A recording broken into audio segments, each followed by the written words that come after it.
Imagine waking up one regular day, getting ready to do your daily routine, just to find out that you're partially incapable of movement, and then to find out within 20 minutes of your doctor's visit that you are paralyzed.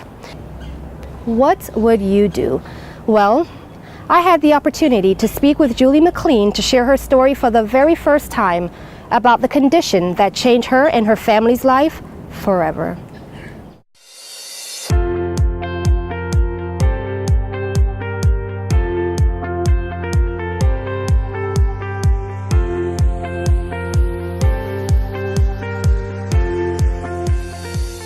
So today we're here, Julie, just to talk about your story, to share what's happened over the last couple of months with your illness. So take us back to the day when it first started.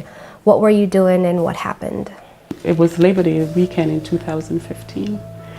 And because I know I had that extra day, I was at home rearranging my closet and doing chores around the house.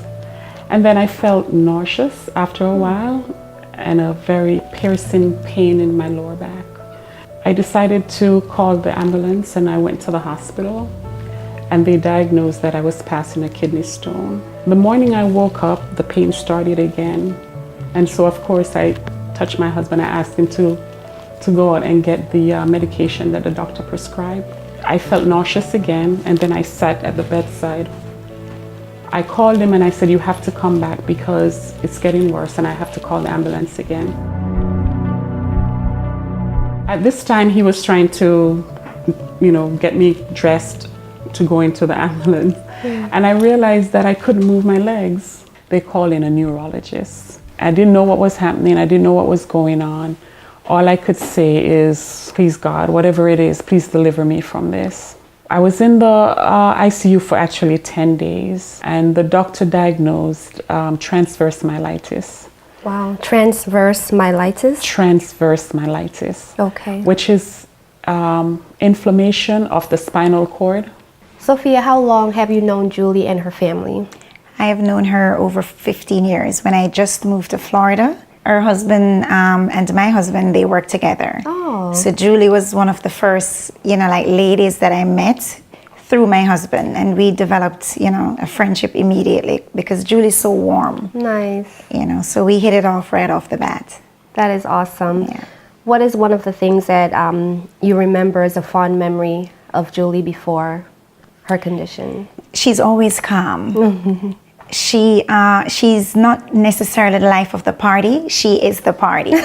So when Julie's there, it's fun. She's always thinking of somebody else. Nice. So those are some of the qualities that draws a lot of her friends to her. So what has it been like for you to see her, knowing, as you've mentioned, she's kind of the party and, having such a great personality, now seeing her go through this condition? What has that been like for you as her friend? It is challenging for all of us. It's a learning experience for all of us because how do you see someone a week before and the next minute they're incapacitated, not able to move around? And for me, I'm hopeful that her sharing her story, which she's ready to share, will actually reach the right ears.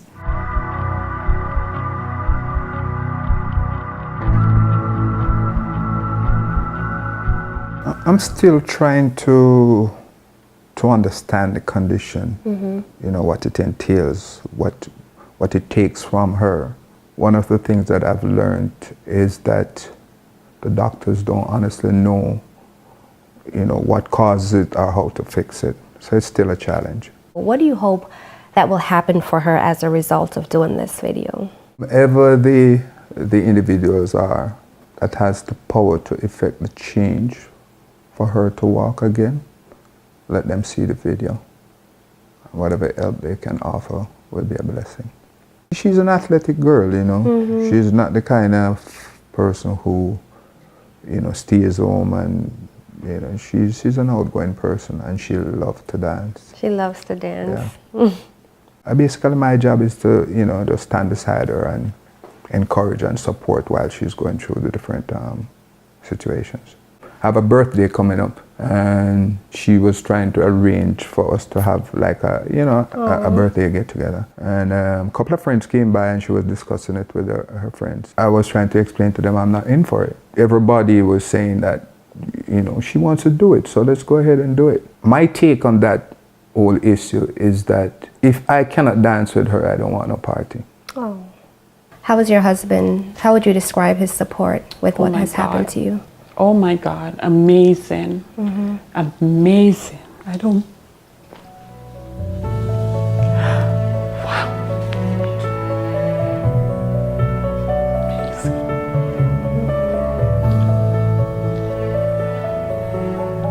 It's just the both of us. Because kids are on their own. So it's just the both of us. And with this illness, there's a lot of limitations. There are things that I'm not able to do for myself that I normally do. And my husband is so supportive. He's right there. He's the one that is picking up the slacks. And I pray every day that God will continue to strengthen him. I was flipping through the channels and I know about Dancing with the Stars, and so I decided, okay, it was the new season and I decided to watch. And here's this young lady, her name is Victoria Arlen. This young lady, when she was giving her story, when they were introducing her, she said she's able to dance and not feel her feet. And I sat up in my bed. I sat up. How is that possible? How is that possible? I cannot feel my feet. I cannot feel my feet and I cannot move. How is it possible for this lady to move and dance? And I remember saying to myself, if God did it for you, he's going to do it for me. He can do it for me. I started to research on Victoria. She had multiple diagnoses. Okay. One of which is transverse myelitis. And so I was very hopeful that the fact that she's able to dance and she had that diagnosis. And so that's another reason why I'm doing the video. I'm hoping to reach Victoria Arlen. So you found someone that actually went through what you're going through right now, and she's now walking. I'm still trying to get this in my mind. She's dancing. She's dancing. On Dancing with the Stars. Yes. And that's a competition that is very fierce, and she cannot feel her legs. Right. Wow. And so I started to read a little bit more about her journey. And part of her recovery was being in a facility called Project Walk. And so when I started to research on Project Walk, I realized that they have the technology, the same things that I feel that could help me. And so, as I had mentioned to you early on, is that I feel like I'm alone medically in this situation. And I feel if I'm able to reach to Victoria, that she would be able to guide, or she would be able to help me to reach to the right people. I imagine myself dancing. Yeah, so that's one of the reasons why I'm doing the video as well. I'm hoping to reach those doctors, the support group, Project Walk. I'm just hoping medically that I can get some support. And I know you've been saying throughout the entire video that you feel that there's more, and this place sounds like they're very technologically advanced. So how are you and your husband going to afford that? We have thought about that because it can be very pricey, expensive. I even did research on Project Walk, and I realized it's $100 and up per hour. Okay. Minimum 3 hours per day. So that, if you think about that, that can be absolutely very pricey. And it's a facility that does not take insurance. And so you would have to be able to fund that out of your own pocket.